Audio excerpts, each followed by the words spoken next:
কুমিল্লার নাঙ্গলকোট উপজেলার বাঙ্গড্ডা ইউনিয়নের নূরপুর গ্রামে অপপ্রচারের প্রতিবাদে সংবাদ সম্মেলন করেন ওই গ্রামের আতাউর রহমান ভূঁইয়ার ছেলে ব্যবসায়ী সাখাওয়াত হোসেন ভূঁইয়া। বৃহস্পতিবার সন্ধ্যায় এ সংবাদ সম্মেলন অনুষ্ঠিত হয়। সংবাদ সম্মেলনে ব্যবসায়ী সাখাওয়াত হোসেন ভূঁইয়া বলেন, নূরপুর গ্রামের সেবাখোলা বাজারে সাখাওয়াত ভূঁইয়ার পিতা মৃত আতাউর রহমান ও মাতা মৃত শাহিদা বেগম এবং অপপ্রচারকারী সাইফুল ইসলামের দাদা আব্দুল মতিন ও দাদি আনোয়ারা বেগম একই দলিলে ৩১ শতক জমি ক্রয় করেন। কিন্তু অপপ্রচারকারী সাইফুল ইসলামের পিতা মাওলানা সেলিম ভূঁইয়া দলিল মূল্যে ১৫.৫ শতকের মালিক হয়ে অনৈতিকভাবে ৩১ শতক সম্পত্তি তার দুই ছেলে সাইফুল ইসলাম ও শিহাবের নামে রেজিস্ট্রি করে নামজারি করে।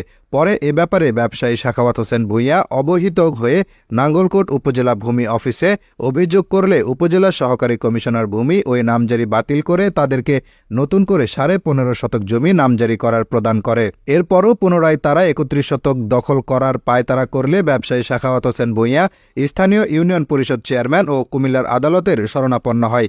আদালত ওই জমিতে স্থিতি আদেশ প্রদান করে। আদালতের আদেশ অমান্য করে সাইফুল ইসলাম ওই জমির পাকা রাস্তার অংশ দখল করে মার্কেট নির্মাণ কাজ শুরু করে।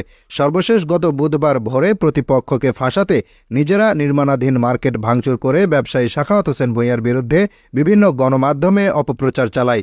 এ ব্যাপারে ব্যবসায়ী সাখাওয়াত হোসেন ভূঁইয়া বলেন, আপনারা জানেন, গতকাল বুধবার আমাকে জড়িয়ে বিভিন্ন সংবাদ মাধ্যমে একটি মিথ্যা ও বানোয়াট সংবাদ পরিবেশন করা হয়, যার তীব্র নিন্দা এবং প্রতিবাদ আমি জানাচ্ছি। আমাকে আমার সামাজিক ও রাজনৈতিক অবস্থান ধ্বংস করার জন্য একটি পক্ষ আমার বিরুদ্ধে এই অপপ্রচার করে। আমার বিরুদ্ধে অপপ্রচারকারী সাইফুল ইসলাম পিতা সেলিম ভূঁইয়ার পিতা ও আমি আপন চাচাতো ভাই। আমার পিতা আতাউর রহমান ভূঁইয়া এবং আমার মাতা মৃত শাহিদা বেগম ও সাইফুল ইসলামের দাদা আব্দুল মতিন এবং দাদি আনোয়ারা বেগম ৩১ শতক জমি ক্রয় করে, যাহার ১৫.৫ শতক আমার পিতা মাতা এবং ১৫.৫ শতক সাইফুল ইসলামের দাদা এবং দাদির। কিন্তু আমার ভাতিজা সাইফুল ইসলাম উক্ত জমিতে সম্পূর্ণ অংশ দখল করে ঘর করার চেষ্টা করলে আমি বিজ্ঞ আদালতের শরণাপন্ন হই। বিজ্ঞ আদালত উক্ত জায়গাটিতে ১৪৫ ধারা জারি করেন, কিন্তু আমার ভাতিজা সাইফুল ইসলাম আদালতের ১৪৫ ধারা স্থিতিশীল অবস্থাকে অমান্য করে উক্ত জায়গাটিতে সম্পূর্ণরূপে ঘর নির্মাণের চেষ্টা করে আবারও। তখন আমি বাঙ্গড্ডা ইউনিয়নের সুযোগ্য চেয়ারম্যান আলহাজ সাইফুল ইসলামের শরণাপন্ন হই।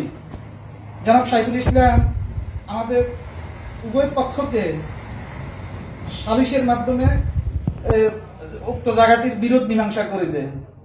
এই বিরোধ মীমাংসার রায়টা হচ্ছে এই জায়গাতে আমার পিতামাতার ১৫.৫ শতক জায়গা রাস্তা সংলগ্ন উত্তর অংশ আমার এবং রাস্তা সংলগ্ন পূর্ব পশ্চিমে দক্ষিণ অংশ তাদের। কিন্তু সাইফুল ইসলাম চেয়ারম্যানের এবং সাইফুল ইসলাম উক্ত জায়গাটি মাপজোপের মাধ্যমে আমাদেরকে বুঝিয়ে দেওয়ার রায় দেন। সাইফুল ইসলাম উক্ত রায় প্রথমে মেনেছিল, পরে আর চেয়ারম্যানের কাছে ধরা দেয় নাই।